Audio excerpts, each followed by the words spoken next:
Hello and welcome to The British Book Guy, and it's been a very long time since I filmed, and as always when I say that, it's really nice to just be back and talking about books. So, I have all the books laid out in front of me. I don't know whether to do the wrap-up or the book call first. Let's do the wrap-up, because I want to talk about The Bone Clocks, because God did that book take me a very long time to read, and that is the very first book. So, The Bone Clocks by David Mitchell. I was talking about reading this book for a very long time, and it did take me like about 3 weeks to read, and that is just because it's massively big. It took me a lot longer than I thought it was going to. Oh, the sun's come out, hi! But oh my god, did I absolutely love this book. I have not read a book this good in such a seriously long time, and that includes a big percentage of the 52 books I read last year. I had to go back a really long way to find a book that I liked as much as this. The characters in this are simply amazing, the story is fantastic, it really keeps you on the edge of your toes, and even when it slows down, you're still so interested and invested in the characters that even when the plot's a little bit slow and you don't know where it's heading, you still really enjoy the book. And I think that's absolutely fantastic.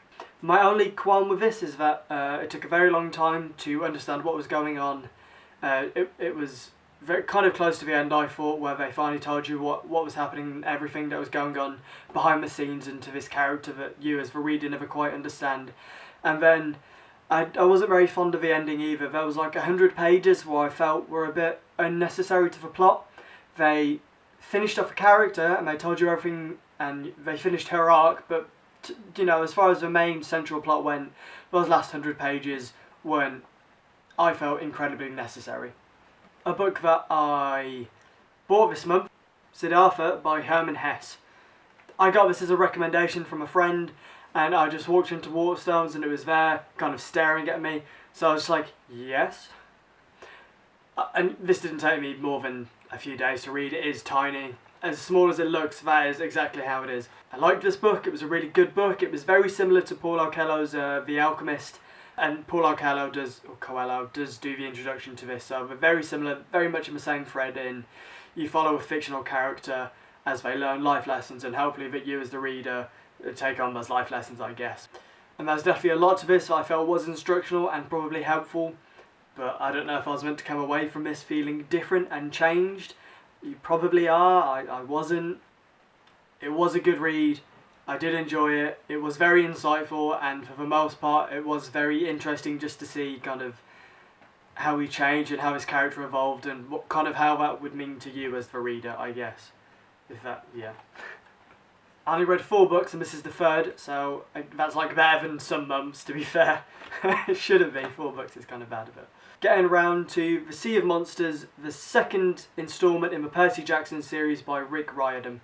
Love this one just as much as the first, very similar, things are changing, and the overall plot of the 5 books is really starting to come out now, and that's really exciting. You know, the world did expand, not as much as it did in the first one, and I was kind of hoping for a little bit more insight into this world of the Half-Bloods and Half-Blood camp, and we didn't get that so much, but what we did see was fantastic. This book I still think really does a really good job of incorporating the mythical world into the contemporary world. I still really appreciate how he does that. You know, characters are good, character arcs are good, everything's interesting, very much on the edge of your toes, very easy to read. I'm not struggling to read this, which is a really nice, nice breezy book, really fast paced, really love the pace. And also I borrowed this from my cousin and she's asking for it back, and I have to read the other like 3, so I might just have to bomb through those, so maybe by next month or the month after that I'll have just finished the whole series. And finally, but I say finally, actually I did read another 2 of the Sandman graphic novels. I read 7 and 8, I've only got 2 left. But as I've said before, I'm not going to talk about those until I've read them all, and I'll just do a whole video on Sandman. So, these are just the books. The Ocean at the End of the Lane by Neil Gaiman. This is the first book I've reread in probably a year or 2. Last year I didn't... Oh no. Well, except for The Amber Spyglass and the Bartimaeus trilogy, but I haven't read those since I was like 16, like 14, 15, 16, so they don't count. So I read this because it's my favourite Neil Gaiman book. It's shorter than all of his other books, so I could kind of just read through it. It only took me 3 or 4 days.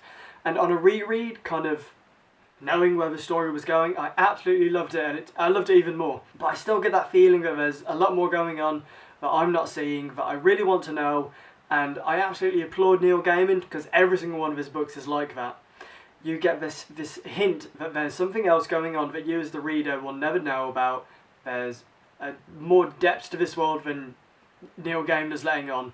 And that kind of annoys me, and that's kind of half a reason why I love it. I don't know, it's like a love-hate thing. Tell me more, but also keep it from me because I love secrets.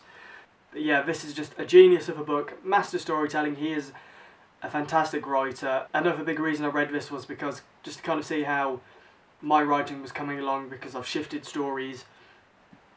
And when I read a new book for the first time, I pay attention to the story and not so much the writing style and what the writer's trying to say. I'm just engrossed in the story, but then rereading something, and so I don't have to pay as much attention because I know what's happening.